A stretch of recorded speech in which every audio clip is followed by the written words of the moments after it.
বাংলাদেশের একজন সেনা কর্তা এই মুহূর্তে আমার সঙ্গে সরাসরি রয়েছেন টেলিফোন লাইনে। আপনাকে স্বাগত জানাই স্যার আজ তাক বাংলায়। আপনার নিরাপত্তার জন্য আপনার গলার স্বর আমরা পরিবর্তন করেছি, আপনার নাম আপনার ডেজিগনেশন কোনোটাই আমরা জানাচ্ছি না, শুধু এটুকু জানাই যিনি এই মুহূর্তে আমাদের সঙ্গে রয়েছেন দর্শকদেরও জানাবো তিনি একজন উঁচু সেনা কর্তা। আপনার কাছে যেটা শুরুতে জানতে চাইবো যে গতকাল ঢাকার ক্যান্টনমেন্টে একটা তৎপরতা লক্ষ্য করা গিয়েছিল, কি হয়েছে সেখানে? প্রথমে আমি বলতে চাই যে আমরা সামরিক বাহিনী বা বাংলাদেশ সামরিক বাহিনী, সশস্ত্র বাহিনী কিংবা সেনাবাহিনী, আমরা বাংলাদেশের সংবিধানের প্রতি আমাদের শপথ নিয়েছি। আমরা বাংলাদেশের সরকার কিংবা বাংলাদেশের জনগণ, স্পেশালি জনগণের সাথে আছি। আমরা বর্তমানে আপনারা যে জিনিসগুলো শুনছেন, আমরা দেখলাম যে মূলত সোশ্যাল মিডিয়া কিংবা ইউটিউবে আমরা যেগুলো দেখলাম, সেনাবাহিনী সম্পর্কে লোকজনের যে ধারণাটা পাল্টে যাচ্ছে, সেনাবাহিনী সম্পর্কে লোকজনের যে একটা খারাপ ধারণা দিন দিন দেখা যাচ্ছে, যে অনেকেই সমালোচনা করছেন। হ্যাঁ স্যার, শোনা যাচ্ছে। শোনা যাচ্ছে, বলুন স্যার, শুনতে পাচ্ছেন? হ্যাঁ শুনতে পাচ্ছি, আপনি বলুন। তো সেই ফিলোসফি থেকেই স্পেসিফিক্যালি গতকালকে ঢাকা সেনানিবাসে যেটা হয়েছে সেটা হচ্ছে যে আমাদের একটা মিটিং ছিল, আমাদের একটা ইন্টারনাল মিটিং ছিল। সেই মিটিং এ আপনারা জানেন যে 3 আগস্ট যেমন একটা মিটিং হয়েছে, আমাদের মাননীয় সেনাপ্রধান জেনারেল ওয়াকারুজ্জামান স্যার সহ আমাদের যেমন একটা মিটিং ছিল, তেমনি একটা মিটিং আমাদের মধ্যে কিন্তু ইন্টারনাল কোঅর্ডিনেশন মিটিং কিন্তু রেগুলার হয়, তেমনি একটি ইন্টারনাল কোঅর্ডিনেশন মিটিং ছিল। সেই মিটিং এ বর্তমানে আমাদের যে নিরাপত্তা ব্যবস্থা, জানমালের যে ক্ষয়ক্ষতি হচ্ছে, একটা ললেসনেস আমরা যে দেখছি, এটা নিয়ে আমরা কিছু কর্মকর্তা প্রশ্ন তুলেছিলাম। তো এই বিষয়টি মনে হয় আপনারা বলতে চাচ্ছেন। তো সেক্ষেত্রে আমি বলতে পারবো যে আমরা 5 আগস্টের পূর্ববর্তীতে যেভাবে জনগণের উপর গুলি চালাইতে চাইনি, যেভাবে আমরা চেয়েছি যে আমার দেশের জনগণকে নিয়ে আমরা কাজ করব, প্রোটেক্ট করব, কিন্তু 5 আগস্ট পরবর্তী ঘটনায় দেখা গেল যে সেনাবাহিনীর কিছু লোক, কিছু বিপদগামী সদস্য নিজেদের পলিটিক্যাল আইডিওলজির কারণে মানুষকে সাপের মতো পিটাচ্ছে, বা কিছু লোক সামনে অপকর্ম হতে দেখছে, অপরাধ হতে দেখছে, কিন্তু তারা সেগুলোকে যেভাবে প্রোটেক্ট করার কথা, কোড অফ কন্ডাক্ট যেভাবে মানে করার কথা, সেগুলো তারা করছেন না। তো সেই আলোকেই আমাদের ভিতরে ভিতরে কিন্তু আমরা বেশ ক্ষুব্ধ। শুধু দেশের জনগণ না, কিন্তু আমরা কিন্তু দেশের জনগণকে আমরা সকল সময় চাই যে আমরা কিন্তু পলিটিসাইজ হতে চাই না, আমরা কিন্তু কোনো পলিটিক্যাল অর্গানাইজেশন না। সেনাবাহিনী একটি সুশৃঙ্খল দেশপ্রেমিক বাহিনী। এটা আমাদের সেনাবাহিনী যখন থেকে তৈরি হয়েছে তখন থেকেই আমাদের সুশৃঙ্খলতা, আমাদের সুনাম, আমরা আমাদের সকল সময় সকল ইভেন্ট থেকে নিজেদেরকে সরিয়ে রাখতে পেরেছি বলে আমাদের মনে হয়।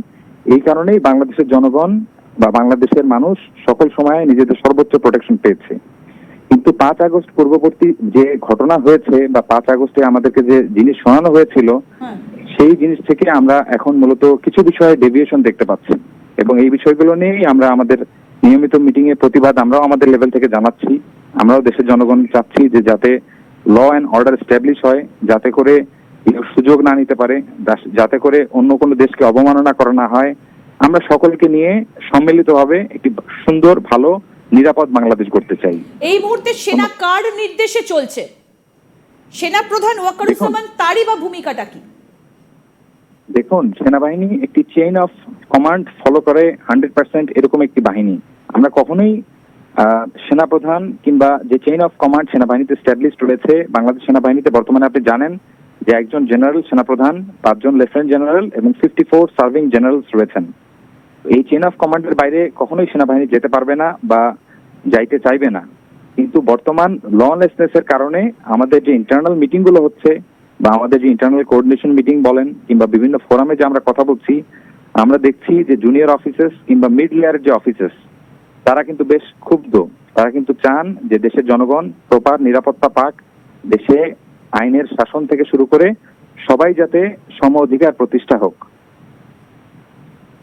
আমাদের কাছে একটা খবর আসছে যে আইএসআই নাকি ক্যান্টনমেন্টের ভেতর অফিস তৈরি করেছে। আপনার এই সম্পর্কে আমি বলবো যে আমাদের সশস্ত্র বাহিনী দিবস আমাদের যে পাকিস্তান এমবাসির যিনি দিয়ে আছেন, বিডি ইমরান, উনি এসেছিলেন, কিন্তু ঢাকা সেনানিবাসে আইএসআই কোনো অফিসার এটা আমি করি না। কোন সেনা কি ঢুকে পড়েছে ভিতরে? কোনো সেনা অফিসার তারা কি ভেতরে রয়েছেন, ভেতরে কি ঢুকেছেন কোনো সুযোগে আইএসআই এর? এই আমার কাছে জি, এই বিষয়ে আমাদের কাছে এখনো পূর্ণ তথ্য নেই। যদি আমরা পূর্ণ তথ্য পাই বা সঠিক তথ্য পাই, অবশ্যই এর বিরুদ্ধে আমরা ব্যবস্থা নিব, কিন্তু এই বিষয়ে রাইট এট দিস মোমেন্ট আমার কাছে পর্যাপ্ত তথ্য নেই। করাচি থেকে একটা শিপ এসেছিল যেটা চট্টগ্রামে ভিড়েছিল, কি ছিল তার মধ্যে? অস্ত্র ছিল বলে শোনা যাচ্ছে। দেখুন, প্রথম বিষয় হচ্ছে যে কোনো দেশের সাথে ট্রান্সশিপমেন্ট কিংবা বাণিজ্য হতে পারে। তো সেক্ষেত্রে করাচি থেকে একটা শিপ এসেছে এবং আমরা যতদূর জানতে পেরেছি, সেক্ষেত্রে আমরা তো আর নিজেরা ইনভলভ ছিলাম না, আমাদেরই হয়তো অন্য কেউ ইনভলভ ছিল। আমরা যতদূর জানি বা আমি ব্যক্তিগতভাবে আপনাকে দায়িত্ব নিয়ে বলতে পারবো, সেই শিপে শুধুমাত্র বিভিন্ন কার্গো ক্যারিয়ার বা এসব পণ্যই ছিল। কিন্তু মূল সমস্যা ব্যক্তিগতভাবে আমি যেটা মনে করি যে স্ট্যান্ডার্ড চেকিং প্রসিডিউর সব দেশের জন্য সমান হওয়া উচিত। তো সেই বিষয়ে একটা প্রজ্ঞাপন আমরা রিসেন্টলি দেখতে পেয়েছি যে করাচি বা পাকিস্তান থেকে যে শিপগুলো আসছে সেক্ষেত্রে স্ট্যান্ডার্ড যে অপারেটিং প্রসিডিউর, এক্ষেত্রে ওনাদেরকে কিছু ছাড় দেওয়া হয়েছে। এই বিষয়গুলো আমরা নিয়ে একটু চিন্তিত আর কি, এই বিষয়গুলো নিয়ে। আচ্ছা, পাকিস্তান থেকে কি অস্ত্র আনা হচ্ছে? ইউনূস কি অস্ত্র আমদানি করছেন পাকিস্তান থেকে? আসলে এই বিষয়গুলো তো অত্যাধিক সেন্সিটিভ বিষয়, এই বিষয়গুলো নিয়ে কমেন্ট না করতে পারলে সবচেয়ে ভালো হতো। বাট আমি চাই যে বাংলাদেশ সেনাবাহিনী সুশৃঙ্খল একটি বাহিনী, জনগণের পাশে সকল সময় আছে, সেই সাপেক্ষে জনগণকে নিরাপত্তা বিধানের স্বার্থেই আমরা কাজ করি। কিন্তু জনগণের সত্যটা বা বিশ্ববাসীর সত্যটা জানা প্রয়োজন বলেই আমি আমার নিজের দায়িত্ববোধ থেকে আমি কথা বলতে আপনাদের সাথে রাজি হয়েছি। আমি মনে করি যে এখনো পর্যন্ত পাকিস্তান থেকে কোনো অস্ত্র বা এগুলো এখনো পর্যন্ত আসছে বলে আমাদের নলেজে নেই, কিন্তু এরকম একটা আশার কথা আমরা শুনছি, আমরাও এইসব আশার কথা শুনছি। আচ্ছা, এই বেছে বেছে কি হিন্দুদের ওপর আঘাত করা হচ্ছে? এটা কি পরিকল্পিতভাবে সেনাকে কি ব্যবহার করা হচ্ছে হিন্দুদের ওপর আঘাত করতে? আপনাদের কাছে কি ইনস্ট্রাকশন আসছে? রাইট এট দিস মোমেন্ট আমরা যে ফরম্যাটে ডিপ্লয়েড আছি বাংলাদেশে, সেই ফরম্যাট অনুযায়ী আমাদের বেসিক্যালি সকলকে এক চোখে দেখার কথা। ইনফ্যাক্ট আমি যদি ব্যক্তিগতভাবে বলেন যে আমরা সকলকে এক চোখে দেখার চেষ্টা করছি, কিন্তু আমাদেরই কিছু বিপদগামী সদস্য আমরা হঠাৎ করে দেখতে পেলাম যে মানুষের সাথে হয়তো বা what is the right procedure সেটা হয়তো হচ্ছে না। তো সেক্ষেত্রে আমাদের কিছু লিমিটেশন আছে বলে আমি মনে করি।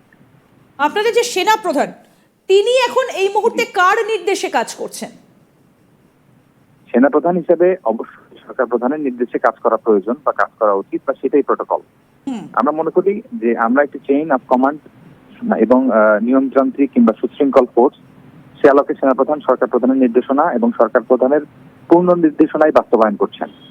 ওয়াকারুজ্জামানের পেছনে কি কোনো জঙ্গি সংগঠনের হাত রয়েছে?